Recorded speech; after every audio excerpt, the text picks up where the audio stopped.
नमो बुद्धाय. आज आपण पाहणार आहोत राजपुत्राचे महामंत्र्यास उत्तर.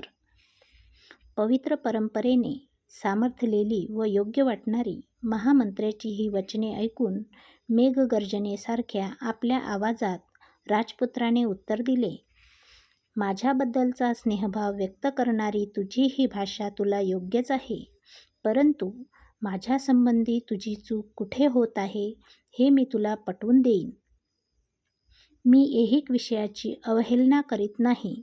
सर्व मानव मात्र त्यात गुरफटलेला आहे हे मला माहीत आहे, पण हे जग अनित्य आहे याची जाणीव असल्यामुळे माझे मन त्यात रमत नाही.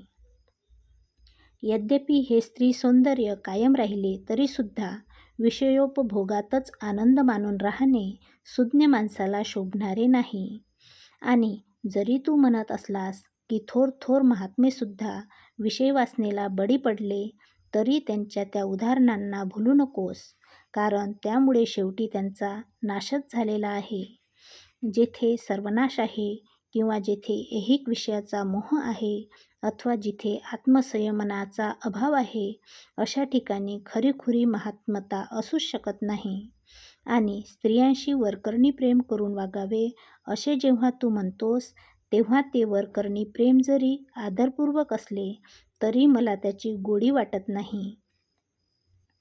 जेथे खरेपणा नसेल तेथे स्त्रीची इच्छापूर्ती करण्यातही मला मुळीच आवड वाटणार नाही. जर संयोग मनापासून व नैसर्गिक नसेल तर त्या संयोगाचा धिक्कार असो, असेच मी म्हणेन. मन विषयाधीन झाले असेल, मिथ्यत्वावर विश्वास ठेवणारे असेल, विषयवस्तूचे दोष न पाहणारे असेल, तर मग अशी वंचना करून घेण्यात काय अर्थ आहे? आणि विषयवासनेचे बळी जर एकमेकांची फसवणूक करू लागले तर तो पुरुष आणि त्या स्त्रिया एकमेकांकडे पाहण्यासही अपात्र आहेत, असेच नाही का? या गोष्टी अशा असल्यामुळे मला खात्री आहे की अशा नीच विषयभोगाच्या कुमार्गाकडे तू मला नेणार नाहीस. राजपुत्राच्या या दृढ संकल्पाने उदयीन निरुत्तर झाला आणि त्याने ही सर्व हकीकत त्याच्या पित्याला राजा शुद्धधनास निवेदन केली.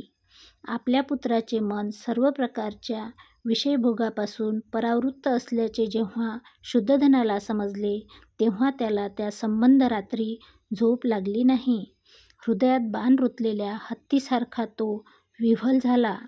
राजपुत्र सिद्धार्थाला भोगमय जीवनाच्या सुखाकडे आकर्षित करण्याचा मार्ग शोधण्यासाठी व आपल्या जीवनाला ज्या प्रकारची कलाटणी तो देण्याचा संभव होता, त्यापासून त्याला परावृत्त करण्यासाठी राजा शुद्धधनाने आपल्या मंत्र्यासह विचार करण्यात पुष्कळ वेळ खर्च केला, पण आतापर्यंत योजलेल्या उपायाखेरीज दुसरा कोणताही उपाय त्यांना सुचला नाही. आणि ज्यांच्या पुष्पमाला आणि अलंकार व्यर्थ ठरले, ज्यांचे हावभाव व लाडीगोडी निष्फळ ठरली, अशा आपले रतिभाव हृदयात लपवून ठेवलेल्या त्या युवतीचे ते अंतःपुर विसर्जित करण्यात आले. अशा प्रकारे आपण राजपुत्राचे महामंत्र्यास उत्तर बघितलेले आहे. पुढच्या भागात आपण शाक्यसंगात प्रवेश बघणार आहोत. तोपर्यंत नमो बुद्धाय. जय भीम.